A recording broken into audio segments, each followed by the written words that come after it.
Siria está aquí, a 8 horas de avión de España. Es la mitad grande y su población se concentra aquí. ¿Por qué? Porque toda esta zona es un enorme desierto, pero un desierto muy importante. Tiene 1/3 de las reservas de petróleo del mundo y también de gas natural. Según algunos, el nuevo petróleo. Para sacarlo de aquí y llevarlo a Europa, hay que rodear toda esta península y salir por el canal de Suez. Como te puedes imaginar, aquí te cobran. Pero hay otra manera más fácil, la línea recta. El que controle estas tuberías las puede abrir y cerrar, como un grifo. Si no pagas, no hay petróleo, ni gas. Esta región es increíble. La civilización en el planeta empieza en 3 sitios y este es uno de ellos. Mesopotamia, aquí. Sumer, que te sonará menos, pero es donde empieza todo, aquí también. ¿Recuerdas la Torre de Babel de la Biblia? La hicieron estos tíos. Egipto, aquí. Siempre ha sido un punto de contacto entre Oriente y Occidente, dando a Asia salida al Mediterráneo. Quizá por eso aquí nacen las principales religiones monoteístas, el judaísmo, el cristianismo y el islam. El islam es el último que llega y de hecho acoge a las 2 anteriores. Adán, Noé, Moisés, Jesucristo son considerados profetas islámicos. Bueno, al grano.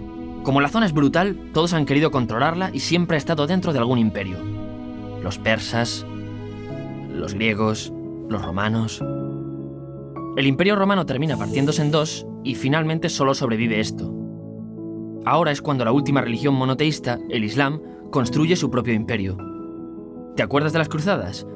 Bueno, pues son los europeos cristianos intentando recuperar esta zona de la que estamos hablando. Los últimos en llegar son los turcos, que ojo, no vienen de Turquía, sino de muy lejos en Asia, junto con Gengis Khan. Lo conquistan todo y fundan el Imperio Otomano. El Imperio Otomano se queda ahí hasta la Primera Guerra Mundial. 600 años. Cuando acaba la Primera Guerra Mundial, aparecen pequeños países donde antes estaba el Imperio Otomano. Y por primera vez vemos a Siria en un mapa. Hasta ahora la habíamos dibujado para no perdernos. ¿Y quién se inventa estos países? Bueno, lo que te voy a contar es alto secreto. O lo era en 1916. Este súper secreto se llama Acuerdo de Sykes-Picot.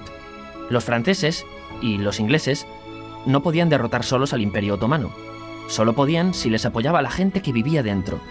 En su mayoría árabes. ¿Cómo se los ganaron? Pues les prometieron la Gran Arabia, un país solo para ellos. El único problema es que era un timo. Antes de seguir, recuerda una cosa. Los árabes son un pueblo, pero no una religión. O sea, un árabe puede ser musulmán, puede ser cristiano, y antes del Islam parece que hubo tribus árabes con tradiciones judías. Bueno, pues a los árabes no les dieron ese único país que les habían prometido. En su lugar, franceses y británicos crearon muchos países pequeños. Estos países, obviamente, no eran países de verdad, sino zonas bajo su control, con gobernantes puestos por ellos. Durante este tiempo hacen lo que quieren con la zona. Recuerda que hay petróleo. Siria, aunque no tiene grandes reservas, tiene fácil salida al mar. Y Francia, que es la que se ha quedado con Siria, se lo da a compañías extranjeras. Después de la Segunda Guerra Mundial, los europeos se van. En el caso de Siria, son echados a patadas. Pero antes de irse, crean otro estado, Israel. No es el momento de hablar de ello, pero es un estado muy polémico que sus vecinos no reconocen. La prueba es que nada más irse los británicos, todos estos estados lo atacan. La zona, a partir de ahora, va a ser una bomba de relojería. Y mientras, ¿qué pasa en Siria? Bueno, pues no es muy estable. Tiene golpes de estado constantes. En esa época, aparece en Siria una ideología que se hace con el control y se expande por el mundo árabe, el Ba'ath. Esta ideología mezcla el antiguo sueño de una sola nación árabe con ideas socialistas. Y algo muy importante, es laica, o sea que no es religiosa.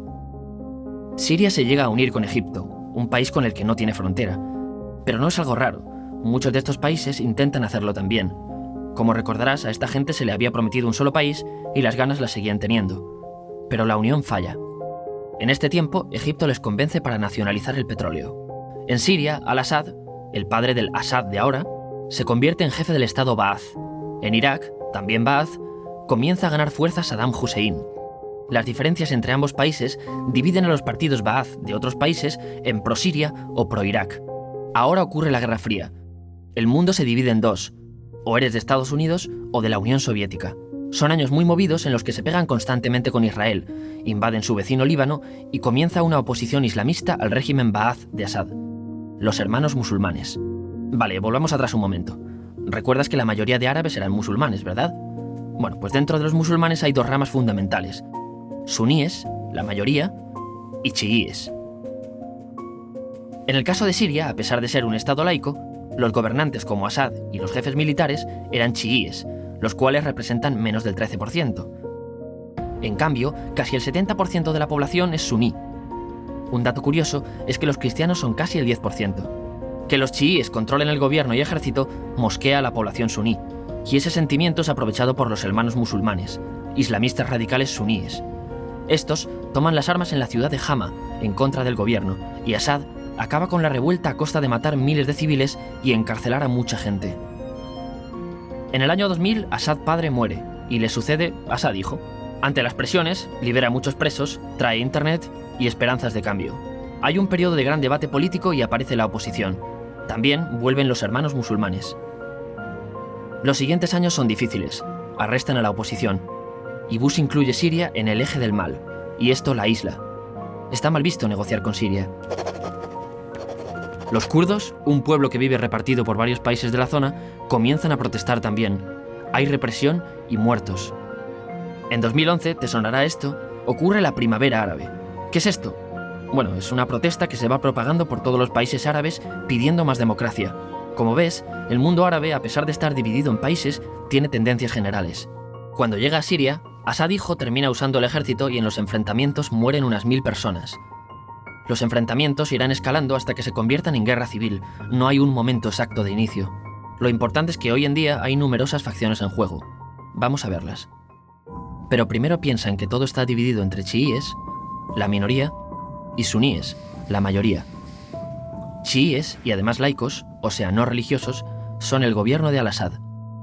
Controla todo esto, que si recuerdas son básicamente las zonas chiíes del país, y está enfrentado al resto.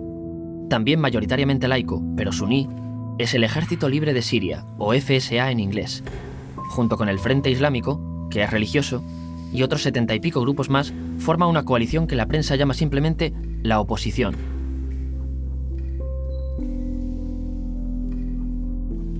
También suníes e islamistas, pero radicales, son Al-Nusra, llamados Al-Qaeda en Siria porque son básicamente eso, Al-Qaeda en Siria. Otros islamistas radicales son el ISIS o Estado Islámico. Salen de Al-Qaeda en Irak, controlan la mayor parte de Siria e Irak y se han hecho famosos por sus atrocidades. Su objetivo teórico impacta a muchos. Es un Estado Islámico a lo largo de Asia, África y Levante. Aunque a ti ya te suena, ¿verdad? En naranja tenemos al pueblo kurdo, que recordarás porque el presidente Al-Assad lo reprimió, al igual que gobiernos de países próximos también lo hacen. Ahora controlan militarmente esta zona.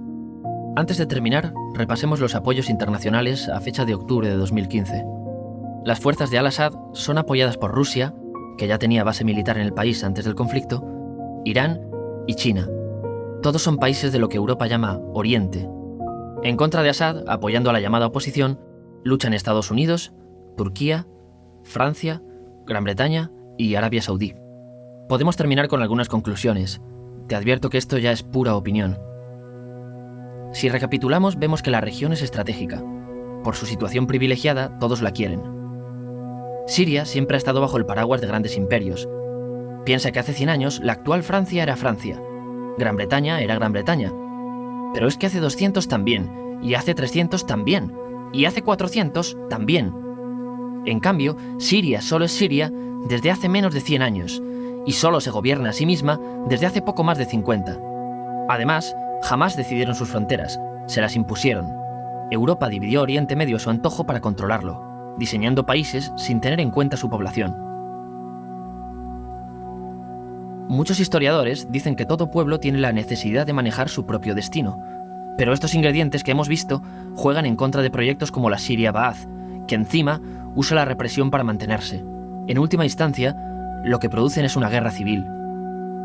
En este contexto no es extraño que aparezcan actores que se alimenten de la desesperación, el sentimiento suní de opresión y la visión de Occidente como invasor. ISIS usa la identidad árabe y la mitología de antiguos imperios.